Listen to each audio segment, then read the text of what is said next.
Focus करेंगे।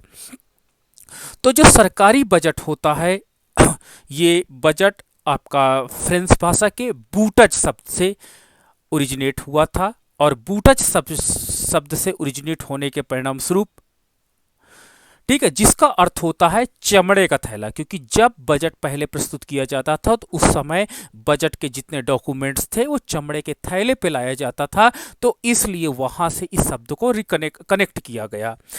फिर Britain के प्रधानमंत्री एवं वित्त मंत्री सर रॉबर्ट वालपोल ने 1733 ईस्वी में करते हुए एक पैम्पलेट प्रकाशित हुआ जिसे बजट खोला गया, द बजट ओपेंड।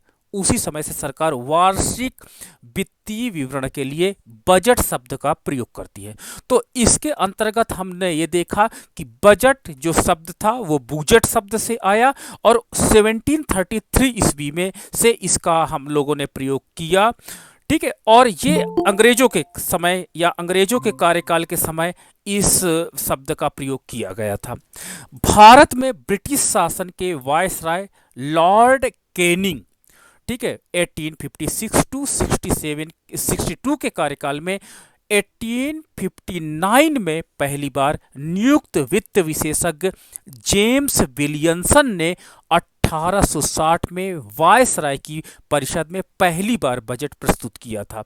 तो 1860 में आपका जो पहली बार बजट प्रस्तुत हुआ था, तो वहीं से ये आपका बजट प्रस्तुत करने का जो कार्यक्रम था संपन्न हुआ, और भारत में पहली बार बजट स्वतंत्र भारत में प्रथम संघीय बजट आर के खड़मुखम चेट्टी, ठीक है, 26 नवंबर 1947 को प्रस्तुत किया गया था।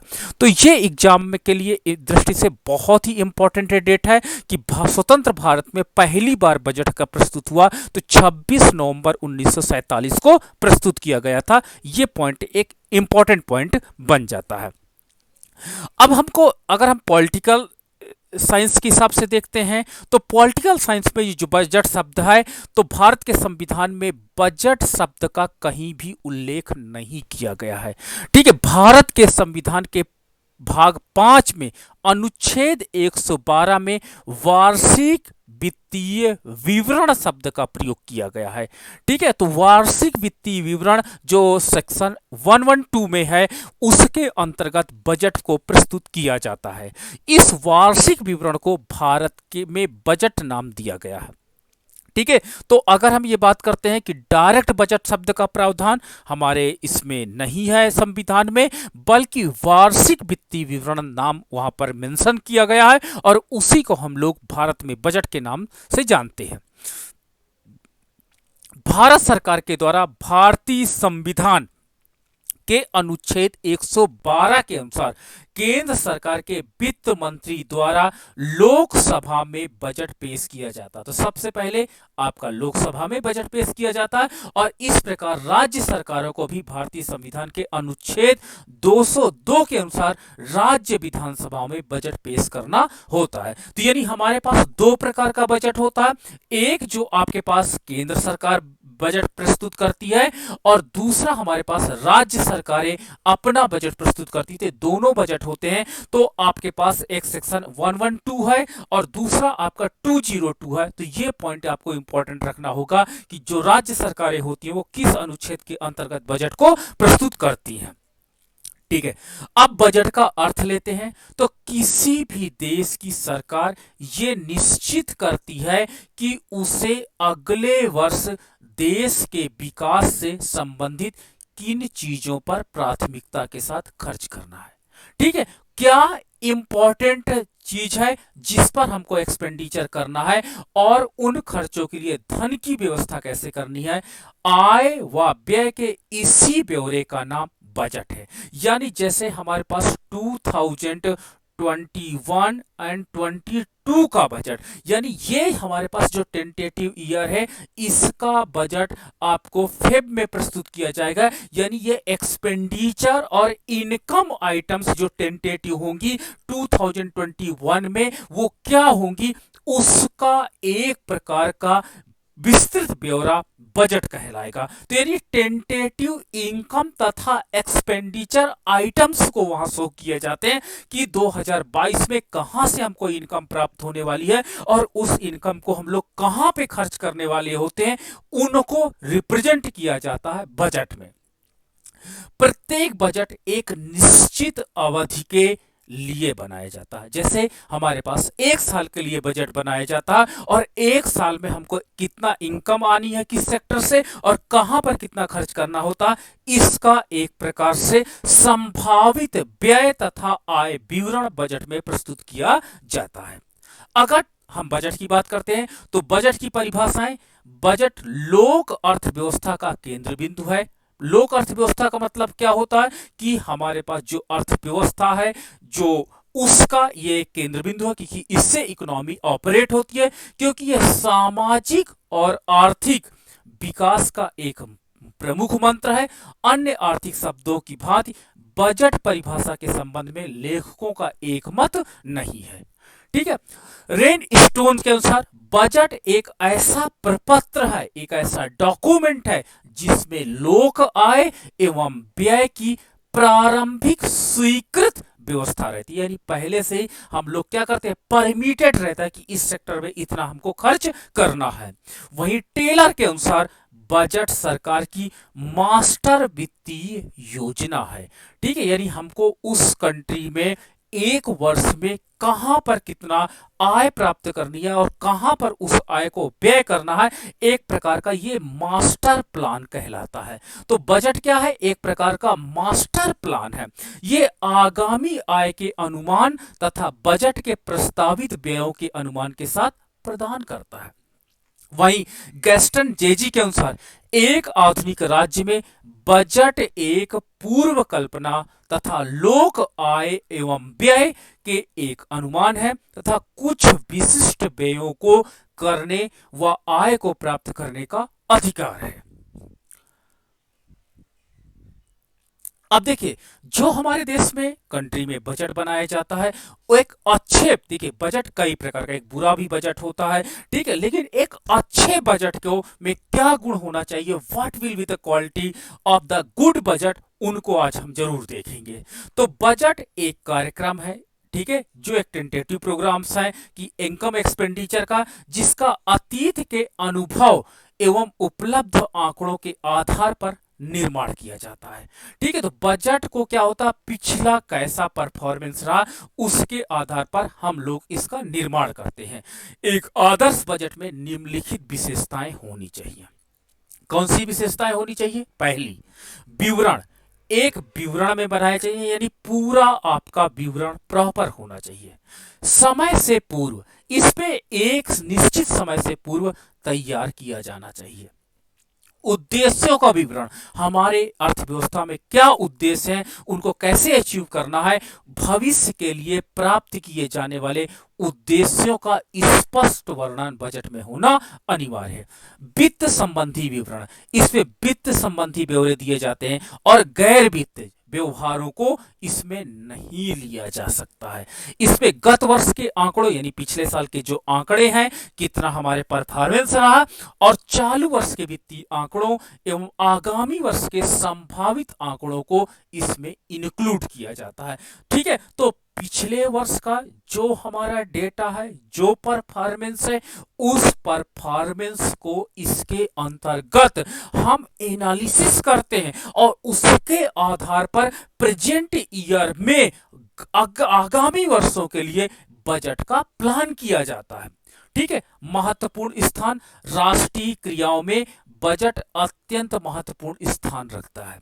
ठीक है, न्यायपूर्ण प्रभाव, बजट इस प्रकार बनाया जाता है कि देश में कर प्रभाव न्यायपूर्ण रहे। ऐसा ना हो कि बजट में हम आय प्राप्त करने के चक्कर में टैक्स का बर्डन ज्यादा कर दें और ये टैक्स का burden weaker section of the society पे चला जाए। तो हमको कर का प्रभाव न्यायपूर्ण रखना कि हमको बजट बनाते वक्त समाज के सभी व्यक्तियों को टैक्सेशन के दायरे में लाना। ये नहीं कि किसी वर्ग के ऊपर टैक्स का बर्डन ज्यादा पड़ जाए या किसी वर्ग के ऊपर टैक्स टैक्स का बर्डन कम पड़ जाए, इस बात को बहुत क्लियरली हमको ध्यान रखना होगा। इस प्रकार कर प्रभाव न्यायपूर्ण होना बहुत अधिक इंपॉर्टेंट है बजट के अंतर्गत। अगला है घाटे का बजट। आपको मैंने पहले बताया था कि जो डेफिसिट बजट होता है, डेफिसिट बजट का मतलब होता है घाटे का बजट। ये डेवलपिंग कंट्री के लिए बहुत इंपॉर्टेंट होता है। तो घाटे का जो बजट होता है, प्रारंभ में बजट प्रायः घाटे के बनाए जाते हैं, ठीक है, जिसके बाद में संतुलित कर दिया जाता है। ठीक है, पहले आपका डेफिसिट बजटिंग की जाती है और डेफिसिट बजटिंग को फ्यूचर में हम लोग क्या करते हैं, उस बजट को बैलेंस बजट में कन्वर्ट करने का प्रयास करते हैं। और नियोजन का उद्देश्य, बजट का निर्माण सदैव प्लानिंग के उद्देश्यों को ध्यान में रख करके किया जाता है। यानी जो बजट के ऑब्जेक्टिव ऑफ द बजट होंगे वो ऑब्जेक्टिव ऑफ द प्लानिंग से मैच करने चाहिए। ये जरूर इसके साथ मतलब दोनों को पैरेलल चलना चाहिए। ठीक है, अब क्या होता है बजट बनाने में, बजट बनाने की प्रक्रिया, प्रत्येक देश की सरकार अपने ये बजट निर्माण देश के संविधान में दी हुई विधि की अनुसार ही करती है। भारतीय संविधान के अनुसार बजट जो होता है बनाने की विधि को निम्न 7 वर्गों में बांटा गया है। तो कौन कौन से? सबसे पहले बजट की तैयारी, दूसरा बजट को पेश करना, तीसरा बजट पर सामान्य बहस, चौथा मतदान, पांचवा विनियोजक आपका विधेयक, और छठा वित्त विधेयक, सातवां बजट का क्रियान्वयन। तो इस प्रकार जो हमारे पास जो बजट होता है वो 7 प्रोसेस से गुजरने के बाद हमारे सामने प्रॉपरली आता है। तो चलिए क्रम से इन पर हम लोग चर्चा करते हैं। तो सबसे पहले है बजट की तैयारी कैसे की जाती है। भारत में संघीय व्यवस्था होने के कारण जहां एक ओर केंद्र सरकार है वहीं दूसरे ओर उसके अभिन्न अंग के रूप में राज्य सरकारें हैं। यानी हमारे पास सेंट्रल गवर्नमेंट और स्टेट गवर्नमेंट, 2 प्रकार की गवर्नमेंट है। यही हमारे पास संघीय व्यवस्था है तथा केंद्र शासित प्रदेश भी इसके साथ ही साथ हैं। अतः यहाँ पर राज्य सरकारें व केंद्रीय सरकार अपने अपने बजट अलग अलग तैयार करती है और केंद्र सरकार आम बजट बनाने के लिए वित्त मंत्रालय के सभी मंत्रालयों और उनके अधीन विभागाध्यक्षों को अनुमान पत्र भेजता है। ठीक है, यानी क्या होता है कि जब बजट बनाया जाता है तो सभी मंत्रालयों को लेटर भेजे जाते हैं, पत्र भेजे जाते हैं कि आपको डिपार्टमेंट में कितनी टेंटेटिव रेवेन्यू प्राप्त होने वाली है तथा कितना आगामी वर्ष के लिए व्यय होना। यदि सभी विभागों के आय और व्यय के अनुमान को 2 भागों में तैयार किया जाता है सारे डिपार्टमेंट्स में। पहला वर्तमान में आय तथा व्यय से संबंधित अनुमान और दूसरा नए कार्यों अथवा योजना से संबंधित आय तथा व्यय के अनुमान। तो इस प्रकार जो बजट होता है इसमें प्रत्येक विभाग के आय तथा व्यय के आंकड़ों को कलेक्ट किया जाता है।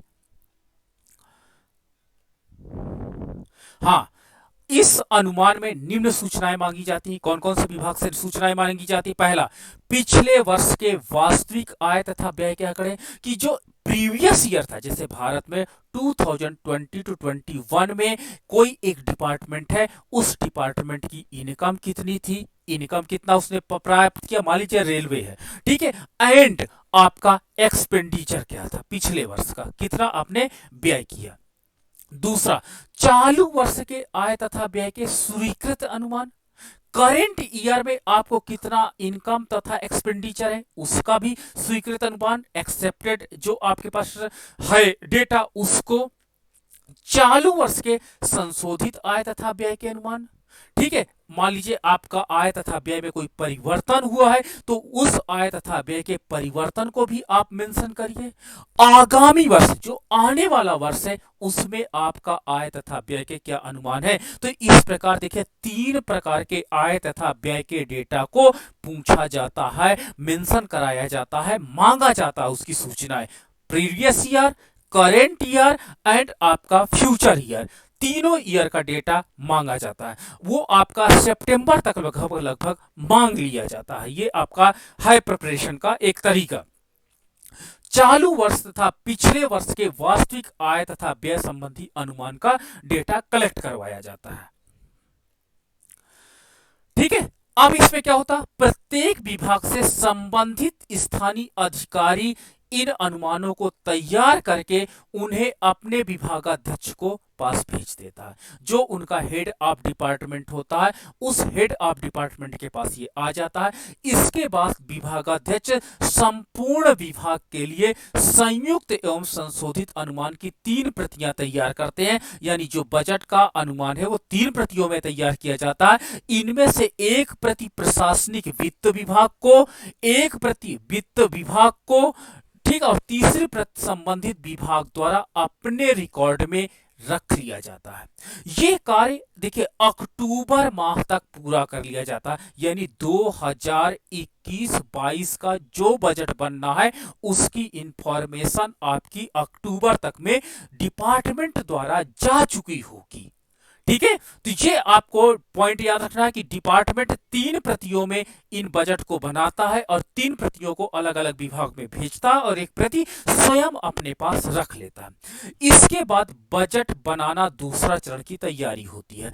प्रशासनिक मंत्रालय को अपने अधीन विभागों से जो अनुमान प्राप्त होते हैं उन पर यह विचार करता है और दिसंबर के अंत तक उन अनुमानों के आधार पर सामूहिक अनुमान तैयार करके वित्त मंत्रालय को भेज दिया जाता है। क्योंकि वित्त मंत्रालय आपका बजट प्रिपरेशन करता है, इसलिए दिसंबर के अंत तक जो भी, ठीक है, प्रशासकीय मंत्रालय है वो वहां पर उनको जो करेक्शंस होते हैं, जैसे मान लीजिए आपने डिमांड ज्यादा की किया, उसके करेक्शंस पे थोड़ा सा कम करके उसको एक टेंटेटिव अनुमान पर विचार करने के बाद दिसंबर के अंत तक इसको फाइनेंस मिनिस्ट्री में भेज दिया जाता है। क्योंकि फाइनेंस मिनिस्ट्री में ही आपका बजट प्रिपरेशन होना होता है।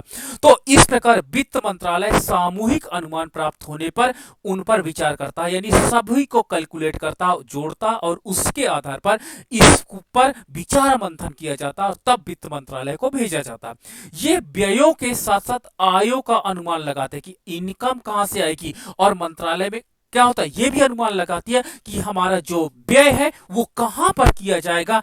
इन सारी बातों पर चर्चा की जाती है।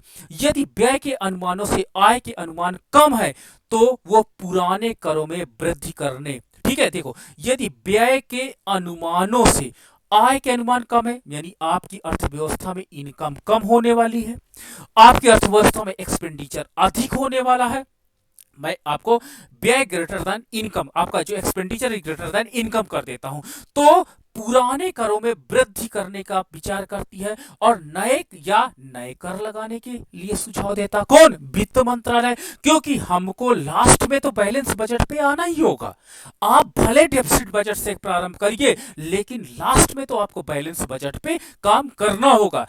ऐसे सुझाव देश में आर्थिक स्थिति को ध्यान में रखकर दिए जाते हैं। इसके पश्चात वित्त मंत्री अपना भाषण तैयार करते हैं और वित्त मंत्री अनुमानित आंकड़े और बजट भाषण को प्रधानमंत्री को दिखाता है। ठीक है, अब आपका बात आती है बजट को पेश करना। आपने देखा होगा जो बजट पेश किया जाता है, ठीक है, वित्त मंत्री स्वयं बजट को 1 फरवरी के पहले दिन लोकसभा में प्रस्तुत करते हैं।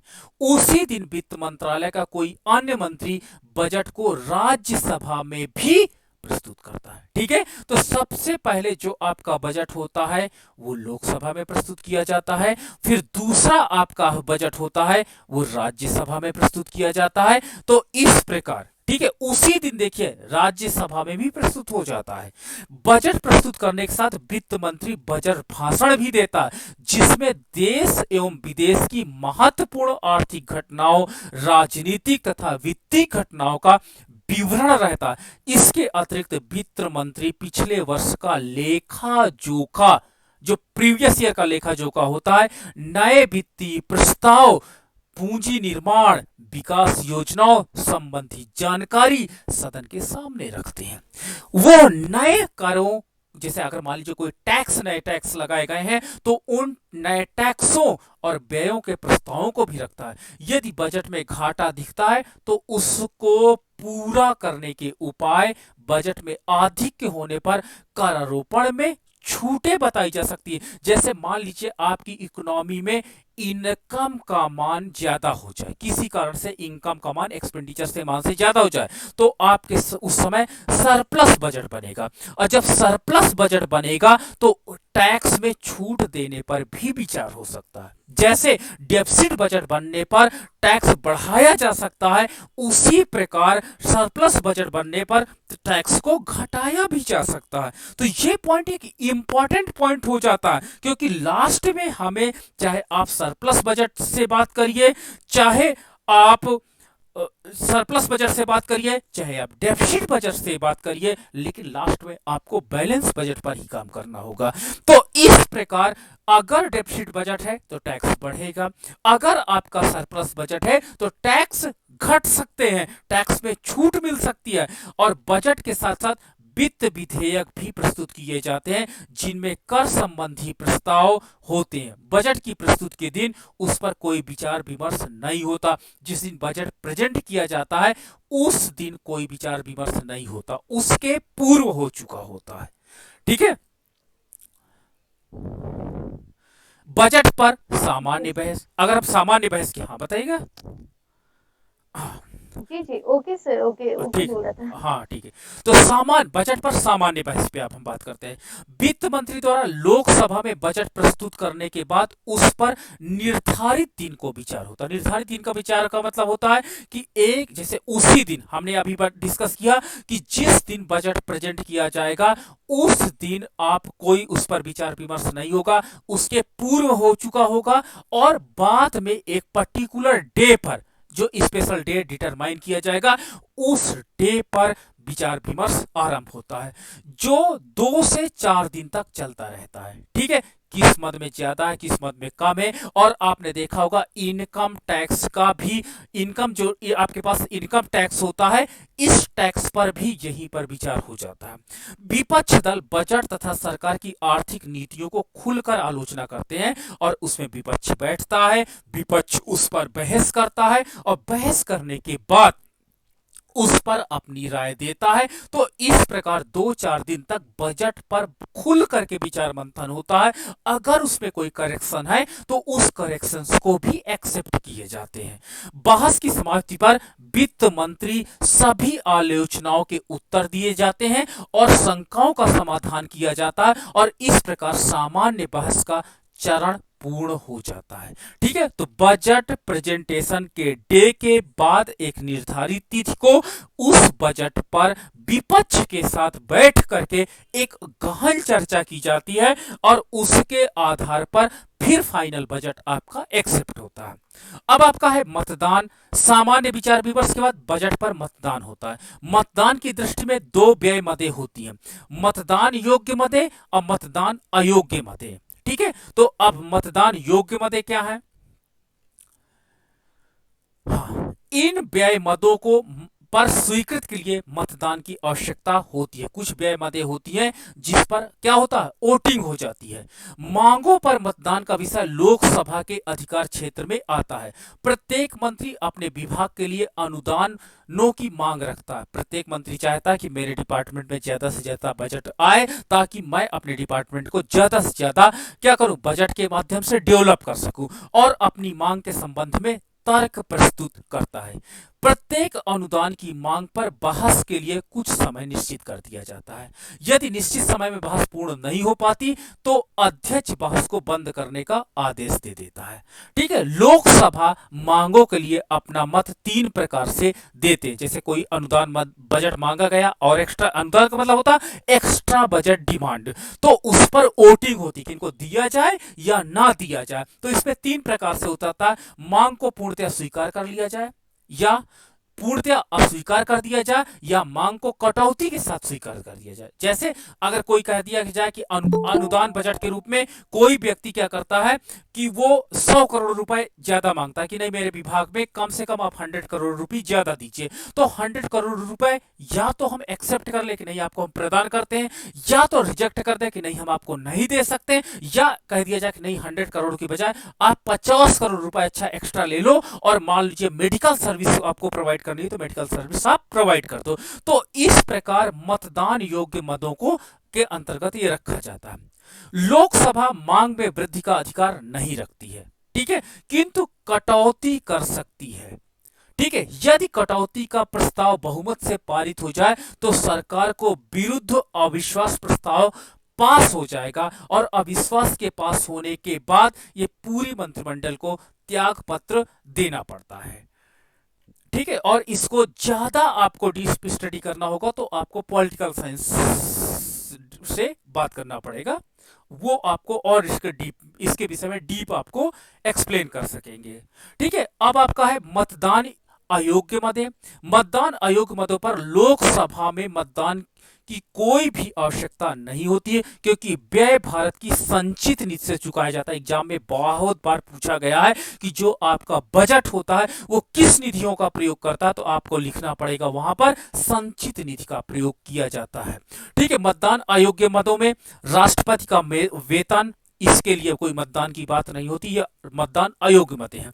भत्ते, उनका कार्यालय व्यय, ये आपका जो आपका होगा मतदान अयोग्य मते होगी। संसद तथा अध्यक्ष और उपाध्यक्ष के वेतन और भत्ते मतदान अयोग्य। सर्वोच्च न्यायालय और न्यायाधीश के भत्ते, ठीक है, भारत सरकार के ऋण संबंधी भुगतान, किसी न्यायालय के निर्णयानुसार सरकार की डिक्री संबंधी देनदारियां, ऐसा कोई भी अन्य व्यय जिसे संसद में मतदान के अयोग्य घोषित किया गया हो। ठीक है, तो देखिए आपके पास जो अदर मत वो आइटम्स होते हैं उसके लिए तो आप मतदान कर लोगे, लेकिन आपको ये जो हमारे पास राष्ट्रपति, सांसद, सर्वोच्च न्यायालय होते हैं ये मतदान अयोग्य मतों के अंतर्गत शामिल किया जाता है। वित्त विधेयक, अब आपको पास आता है वित्त विधेयक। वित्त विधेयक लोकसभा में पेश किया जाता है। लोकसभा से वित्त विधेयक पास हो जाने के बाद ये विधेयक एक अधिनियम या एक्ट बन जाता है और सरकार को कराधान के माध्यम से धन संग्रह करने का अधिकार दे दिया जाता है। ठीक है, तो अब क्या करेगी गवर्नमेंट, टैक्सेशन के माध्यम से क्या करेगी, कलेक्शन, वो आपका जो वेल्थ कलेक्शन है वो काम संपन्न करेगी। वित्त विधेयक को लोकसभा से पास हो जाने के बाद इस विधेयक को राज्यसभा में विचार विमर्श के लिए रखा जाता है और राज्यसभा को वित्त विधेयक पर विचार करने के लिए केवल 14 दिन दिए जाते हैं। ठीक है, राज्यसभा, हाँ बोलिए। पॉइंट का सर, फोर्थ पॉइंट जो है, हाँ हाँ, इसका लास्ट से सेकंड पॉइंट एक बार फिर समझा दीजिए। अच्छा, लास्ट से सेकंड, किसी न्यायालय या के अनुसार निर्णयानुसार सरकार पर डिक्री संबंधी देनदारियां, ठीक है, जैसे मान लीजिए सरकार कोई आदेश बना देती है, ठीक है, आदेश बना देती है कि नहीं आपको इतना पेमेंट करना पड़ेगा, तो वहां पर आपको उतना मतलब उस मद पे उतना अधिक खर्च करना पड़ेगा, ये इसका मतलब होता है। जैसे न्यायालय किसी को ऑर्डर कर देता है, ठीक है, न्यायालय ऑर्डर अगर कर देता है कि नहीं सरकार पर डिक्री संबंधी देनदारियां है या सरकार को मान लीजिए कोई पेमेंट करना, कोई पेमेंट का मतलब होता है कि ठीक है मान लीजिए गवर्नमेंट ने कोई लोन ले लिया, ठीक, गवर्नमेंट ने लोन लिया और 2021 में उसको पेमेंट करना, अब गवर्नमेंट के पास नहीं है पैसा, तो गवर्नमेंट के पास पैसा नहीं है तो न्यायालय अगर कह दे कि नहीं लोगों का पैसा आपको पेमेंट करना ही करना है, तो फिर ये मतदान अयोग्य मतों के अंतर्गत आ जाएगा, इसको आप लोकसभा में नहीं करेंगे। या किसी संस्था का पैसा है आपको पेमेंट करना, उस संस्था को रिक्वायरमेंट है, तो मतलब हम ये कह रहे हैं इसमें कि अगर न्यायालय निर्णय दे देती है कि नहीं इस मत पर आपको डिक्री संबंधी देनदारियां हैं और इसमें आपको देना ही देना पड़ेगा, तो वहां पर आपको ये काम करना पड़ेगा और वहां पर आपको मतदान की आवश्यकता नहीं पड़ेगी क्योंकि उसमें न्यायालय इन्वॉल्व हो चुका है। ठीक है, तो न्यायालय जब इन्वॉल्व हो जाएगा तब आप उसमें नहीं करेंगे, उसमें मतदान की बात नहीं की जाएगी। ठीक है। Okay sir. हाँ जी ओके सर, थैंक हाँ, यू। इन दिनों में अगर राज्यसभा इस बिल को वापस ना भेजे तो ये विधायक स्वयं पास माना जाता है। ठीक है, राष्ट्रपति के पास स्वीकृति के लिए भेज दिया जाता है। तो लोकसभा में पहले आपका वित्त विधेयक लोकसभा में पेश होता है, लोकसभा से फिर राज्यसभा में जाता है, और राज्यसभा में 14 दिनों के बाद फिर क्या होता है, अगर इसमें कोई कुछ नहीं हुआ तो फिर ऑटोमेटिक पास मान लिया जाता है, और उसके बाद राष्ट्रपति के लिए स्वीकृति के लिए चला जाता है। तो इस प्रकार वित्त विधेयक आपका स्वीकृत हो जाता है। अब आपके पास आता है विनियोग विधेयक। ठीक है, कोई आपका बड़ा प्रोजेक्ट है, अब बड़ा प्रोजेक्ट पे इन्वेस्टमेंट गवर्नमेंट को करना है, तो अनुदान मांगों को स्वीकृत के बाद, जैसे कोई मंत्री जी है, ठीक है, या कोई विभाग है, वो कह रहा है कि नहीं मुझे इस, जैसे मान लीजिए हेल्थ केयर सेंटर में, जैसे हेल्थ केयर सेंटर में कोविड-19 इतना बड़ा वो हुआ, तो अब मान लीजिए हेल्थ मंत्रालय कह रहा है कि नहीं मुझे हर जिले में एक मेडिकल कॉलेज खोलना है, ताकि भविष्य में इस प्रकार के कोई अनिश्चितता आए तो इससे हम लोग क्या करें, अपने आप को सेफ मोड पे ले सकें। तो विनियोग विधेयक अनुदान मांगों को स्वीकृत के बाद वित्त मंत्री एक विनियोग विधेयक प्रस्तुत करता है, जिसमें मत अयोग्य मदें या स्वीकृत मत योग्य मदें सम्मिलित होती हैं। ठीक है, जिसमें दोनों मदें हो सकती हैं। ठीक है, इस विधेयक के पास हो जाने के बाद सरकार को बजट राशि व्यय करने का अधिकार मिल जाता है। ठीक है, तो ये आपका एक परमिशन मिल जाती है, और विनियोग विधेयक के पास हो जाने पर सरकार का संचित निधि में से धन निकालने का अधिकार प्रदान किया जाता है। तो जो अनुदान मांग होती है, अनुदान मांग विनियोग विधेयक इसलिए होता है क्योंकि इसमें काफी बड़ी मदों को सम्मिलित किया जाता है, तो उसको परमिटेड होने के बाद दोनों मत, चाहे मत अयोग्य मतें हो चाहे स्वीकृत मत योग्य मतें हो, उसको फिर सरकार संचित निधि से व्यय करने के लिए क्या हो जाती है, प्रिपेयर हो जाती है। अब आपका 7वां पॉइंट है जो हमने डिस्कस किया था, बजट का क्रियान्वयन। जो बजट होगा वो कैसे काम करेगा।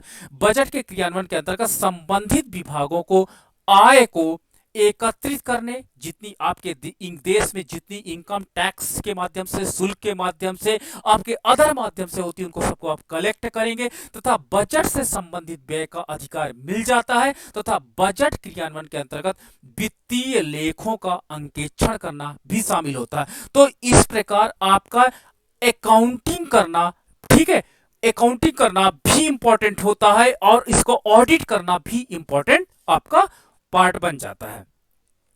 आपका वित्त विधेयक जो होता है, ठीक है, वित्त विधेयक लोकसभा में मैंने आपके साथ डिस्कस ही किया, और ये इस पॉइंट को मैं आपके साथ ऑलरेडी डिस्कस कर चुका हूं। ठीक है, अब आपके पास आता है बजट का महत्व क्या है। याद रखना, अगर इकोनॉमिक्स में की दृष्टि से आप देखो तो बजट किसी अर्थव्यवस्था की रक्त वाहिनियों की तरह होता है, क्योंकि अर्थव्यवस्था को अगर ऑपरेट करना है तो इनकम तथा एक्सपेंडिचर जो एक ब्लड का काम करता है, वो इकोनॉमी को ऑपरेट करने के लिए बहुत अधिक इंपॉर्टेंट पार्ट बन जाता है। बजट किसी देश की आर्थिक स्थिति का दर्पण होता है। बजट को देखकर हम ये अनुमान लगा सकते हैं कि उस देश की सरकार की आर्थिक नीतियां या उन्नति का पता एक साथ लगा सकते हैं। बजट केवल आय व व्यय संबंधी आंकड़ों का पिटारा ही नहीं, वरन राष्ट्रीय उन्नति का एक प्रभावशाली साधन भी है। ठीक है, अगर आपके बजट में लगातार इनकम तथा एक्सपेंडिचर की मदें बढ़ती जाती हैं, तो हम कहते हैं कि हमारा राष्ट्र बहुत तेजी से विकसित कर रहा है, और कई डायमेंशंस पर हम एक साथ बजट के माध्यम से कार्य कर रहे हैं। फिटले सिराज जो पब्लिक इकोनॉमिक्स के बहुत जाने माने अर्थशास्त्री हैं, उन्होंने कहा कि निसंदेह बजट प्रशासन की एक केंद्रीय धुरी है। ठीक है, सुदृढ़ सिद्धांतों पर आधारित है। यदि बजट जब भी हम खर्च करते हैं, उसका जो सिद्धांत होता है वो बहुत फंडामेंटल सिद्धांत पे काम करता है। बजट के बिना देश की वित्तीय इस व्यवस्था का लड़खड़ा जाना उतना ही स्वाभाविक है जितना एक दिन के बाद रात्रि का आना निश्चित है। यानी बजट अगर अपना प्रॉपर थ्योरीज या प्रिंसिपल के आधार पर ना मेंटेन किया जाए, तो आपकी इकोनॉमी बहुत प्रॉब्लम में आ सकती है। तो बजट का महत्व अगर हम डिस्कस करते हैं, तो बजट का महत्व इसलिए हो जाता है, ठीक है, प्रशासन में कुशलता लाना। सार्वजनिक बजट प्रशासनिक कुशलता को बढ़ाता है, क्योंकि सरकार और अधिकारियों के कार्यों का सीमांकन करता है। आर्थिक नियोजन, क्योंकि बजट के माध्यम से ही हम इकोनॉमिक प्लानिंग करते हैं। सरकार के द्वारा नियोजित कार्यक्रमों को बजट के माध्यम से क्रियान्वयन किया जाता है। ठीक है, सरकार जो भी प्लान करती है और जो टेंटेटिव प्लान्स बनाती है इकोनॉमी के लिए, उसको आपको क्या होता है, उन नियोजन कार्यक्रमों को बजट के माध्यम से क्या होता है, इम्प्लीमेंट किया जाता है, तभी लोगों तक ये बजट का जो सार्थक पहलू है वो पहुंच पाती है, जिससे समय रहते सरकारी योजनाओं का लाभ आम जनता तक पहुंच सके। राजकोषीय नीतियां देखिए, राजकोषीय नीति का अंतर्गत होता है आपकी इनकम पॉलिसी, आप कहां से टैक्स के द्वारा इनकम प्राप्त कर रहे हैं, आपकी एक्सपेंडिचर पॉलिसी, ठीक है, टैक्सेशन पॉलिसी, ये सारी पॉलिसीज को इसमें सम्मिलित कर दीजिए तो वो आपका राजकोषीय नीति हो जाएगी। और राजकोषीय नीति में जो आपके पास वितरण की भी क्षमता होती है कि बजट को केवल समाज के एक वर्ग या केवल एक क्षेत्र तक आप व्यय नहीं कर सकते, बल्कि समाज के सभी क्षेत्रों को इसमें शामिल करना अनिवार्य होता है, तो शायद उस राजकोषीय नीति उपकरण को प्रयोग करना होगा, तभी ये बजट का महत्व वास्तव में जो हाई इंपॉर्टेंस है वो लोगों को, जो लोकहित है, उस तक पहुंच पाएगा। ठीक है, तो इसके कर के निर्धन वर्ग जो आपका टैक्सेशन होगा, आपने देखा होगा कि गरीब वर्ग पे कम लगाया जाता है और अमीर वर्ग पे ज्यादा लगाया जाता है, ताकि आय विषमता पर क्या हुआ जाए, आय विषमता को दूर किया जाए। पिछड़े क्षेत्रों का विकास किया जाता है बजट के माध्यम से, सरकार की कल्याणकारी योजनाओं को इंप्लीमेंट किया जाता है और जनता के हितों में कार्य करके सामाजिक कल्याण के अनेक उद्देश्यों की पूर्ति की जाती है। आर्थिक उन्नति का मूल्यांकन, ठीक है, सार्वजनिक बजट देश की अर्थव्यवस्था के विभिन्न पहलुओं को परीक्षण में सहायता करता है तथा बजट देश की उन्नति के मार्ग को प्रशस्त करता है। अगला पॉइंट है आपका है संतुलित विकास। बजट के माध्यम से संतुलित विकास संभव है। संतुलित विकास का मतलब होता अर्थव्यवस्था का एच सेक्टर है, अर्थव्यवस्था का बी सेक्टर है, अर्थव्यवस्था का सी सेक्टर है, अर्थव्यवस्था का डी सेक्टर है। सारे सेक्टर्स को एक साथ डेवलपमेंट किया जाए और एक सेक्टर दूसरे सेक्टर के लिए मददगार हो सके, तो इस प्रकार का जो आपका बजट होता है ये वास्तव में बहुत अधिक हेल्पफुल होता है। सार्वजनिक कोष के अनुचित उपयोग पर रोक, ठीक है, जो आपके पास गवर्नमेंट का जो ये फंड होता है इसका अनुचित प्रयोग ना होने पाए, इस पर रोकने की बात की जाती है कि आपको एक प्रॉपर यूज करना है बजट का, अन्य बेस्ट यूज करना है, अन्य अदर यूज नहीं करना, जो बजट का बेस्ट यूज ना हो उससे बचना है। ठीक है, तो राजकोषीय नीति मैंने आपके साथ डिस्कस किया। और बजट का वर्गीकरण करते हैं तो बजट कई प्रकार का होता है। एक आपका होता है बजट के प्रकार के अंतर्गत, आपने देखा होगा सार्वजनिक बजट की हम बात करते हैं, जो संविधान के अनुच्छेद 112 के अंतर्गत अभी हमने बात किया था, और इसके अंतर्गत 1 अप्रैल से लेकर के 31 मार्च के मध्य का जो टेंटेटिव इनकम तथा एक्सपेंडिचर होता है उसे बनाया जाता है, और 1 फरवरी को ये हमारे पास प्रस्तुत किया जाता है वित्त मंत्रालय द्वारा, और ये आपका इंप्लीमेंट होता है 1 अप्रैल से। इसके अलावा क्या होता है, आपका घाटे का बजट था, हमने बताया था मोहम्मद तुगलक ने 1332 ईस्वी में घाटे को बजट बनाया था। अगर इतिहास की हम बात करते हैं, वैसे कीन्सियन युग में इसे बहुत अधिक इंप्लीमेंट किया गया, और घाटे के बजट को भारत में 1997 से क्या हुआ, भारत में घाटे के बजट की पद्धति को वित्त पोषण में बदल दिया गया। अब क्या होता है कि जो हमारे देश में घाटे का बजट बनाया जाता है वो नोट छाप करके, यानी न्यू करेंसी को इशू करके उस घाटे को कंप्लीट किया जाता है। मतलब नया टैक्स नहीं लगाया जाएगा, बल्कि नई करेंसी को पब्लिश करके इंप्लीमेंट करके घाटे का बजट बनाया जाता है। तो ये डेट्स बहुत ही इंपॉर्टेंट आपकी हो जाती है, और इस डेट को एग्जाम्स में कई बार पूछा गया है। और संतुलित बजट की अगर मैं बात करता हूं तो संतुलित बजट वो बजट होता है जिसे हम बैलेंस बजट कहते हैं। ये आपका इकोनॉमी में जितना इनकम होता है उतना ही अगर एक्सपेंडिचर का मान कर दिया जाए तो इस प्रकार के बजट को हम लोग संतुलित बजट कहेंगे। और संतुलित बजट इकोनॉमी में क्या होता है, अधिक टैक्सेशन को नहीं प्रमोट करता है, बल्कि एक प्रकार से इकोनॉमी को बैलेंस रूप में ग्रोथ करने की बात करता है। और हाल ही के दिनों में एक और बजट की बड़ी चर्चा हुई, बड़ा नाम जाना गया, आपने देखा होगा जेंडर बजटिंग की बात की गई। जेंडर बजटिंग के अंतर्गत हम समाज में जो 2 वर्ग होता है, जो महिला तथा पुरुष होता है, और सभी को प्रॉपर डेवलपमेंट होने के लिए जेंडर बजटिंग की शुरुआत की गई, ताकि समाज में सब दोनों वर्गों को प्रॉपर क्या हो जाए, उत्तरदायित्व, भागीदारी तथा क्षमताएं विकसित हो सके। तो इस प्रकार जेंडर बजटिंग की आवश्यकता भारत जैसे देश में आवश्यकता पड़ी, क्योंकि कहीं ना कहीं पुरुष की अपेक्षा महिलाओं पर ज्यादा विकास केंद्रित नहीं हो पा रहा था, इसलिए जेंडर बजटिंग की बात की गई और इसको भी एक पहलू रखा जाता है। और एक आपने देखा होगा एकल बजट, एकल बजट आपका होता है। एकल बजट से तात्पर्य सरकार के समस्त विभागों कार्यक्रमों के लिए एक ही बजट का प्रयोग करना, कहते हैं ना एक यूनिफॉर्मिटी या इंटीग्रेटेड बजट होता है कि एक ही बजट से समस्त विभागों को ऑपरेट किया जाए, ठीक है। और आपका बहुलक बजट, ये वो बजट होता है जिसमें सरकार विभाग बार बार अलग अलग बजट बनाती है, जैसे हर विभाग अपना अपना बजट अलग अलग बनाती है और पास कराती है। ये बजट आपका फ्रांस में, स्विट्जरलैंड में, जर्मनी आदि देशों में लागू किया गया। मद आधारित बजट, मद आधारित का मतलब होता है किस पर कितना खर्च करना है, ठीक है, किस पर कितना खर्च करना है, जैसे सड़क पर कितना खर्च करना है, ठीक है, आपका सिग्नल लाइट पे कितना खर्च करना है, आपको डेंटिंग पेंटिंग पे कितना खर्च करना है, तो इसे कहते हैं मद आधारित बजट। मद के आधार पर जब बजट को हम लोग क्लासिफिकेशन करते हैं। और अगला आपका होता है पूरक बजट। अप्रत्याशित करता है, आपने देखा होगा ना पूरक बजट, या जिसे हम आकस्मिक बजट भी कहते हैं, जब अचानक आपके देश में प्राकृतिक आपदा आ जाती है तो जिससे हमारे पास टैक्स कलेक्शन पूरा नहीं हो पाता है, तो अप्रत्याशित कारणों के कारण जो बजट की आवश्यकता होती है उसे हम पूरक बजट कहते हैं, ठीक है। और आपका अगला है आउटकम बजट। आउटकम बजट की हम बात जब करते हैं तो ये बजट एक नवीन प्रविधि है और जिसके तहत एक वित्तीय वर्ष के लिए विभाग को आवंटित किए गए वित्तीय संसाधनों में अवलोकन व मूल्यांकन किए जा सकते हैं वाले भौतिक लक्ष्यों का निर्धारण इसके अंतर्गत किया जाता है। तो इसमें आउटकम का मतलब होता है कि हम टारगेट बेस्ड बजट बनाते हैं।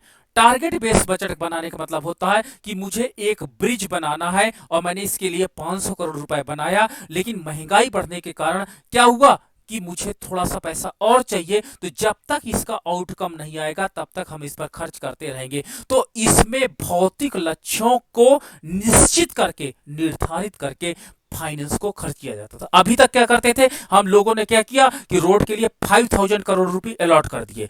5000 करोड़ रुपए में मान लीजिए लास्ट में 10 किलोमीटर सड़क ना बन पाई तो आपका आउटकम नहीं आएगा, उस हाईवे से आपको पैसा नहीं मिलेगा। क्यों? क्योंकि 10 किलोमीटर की रोड अभी इनकम्प्लीट है।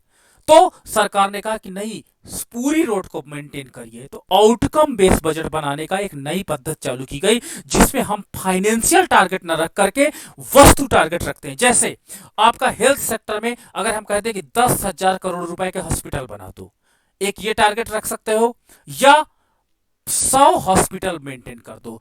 तो अगर ये आपका ऊपर है तो ये आपका फाइनेंशियल बजट है, लेकिन ये जो आपका 100 आपने वस्तु के रूप में ले लिया, भौतिक रूप में ले लिया, जो 100 हॉस्पिटल बनाने का टारगेट आपने लिए, ये आउटकम बजट का पार्ट माना जाएगा। तो इस प्रकार हमने देखा कि जो बजट की रूपरेखा होती है वो बजट की रूपरेखा इतने प्रोसेस से, उपर्युक्त प्रोसेस से होकर के गुजरती है, तब एक बजट की तरफ हम प्रॉपर बढ़ते हैं और उस बजट को हम लोग बना सकते हैं।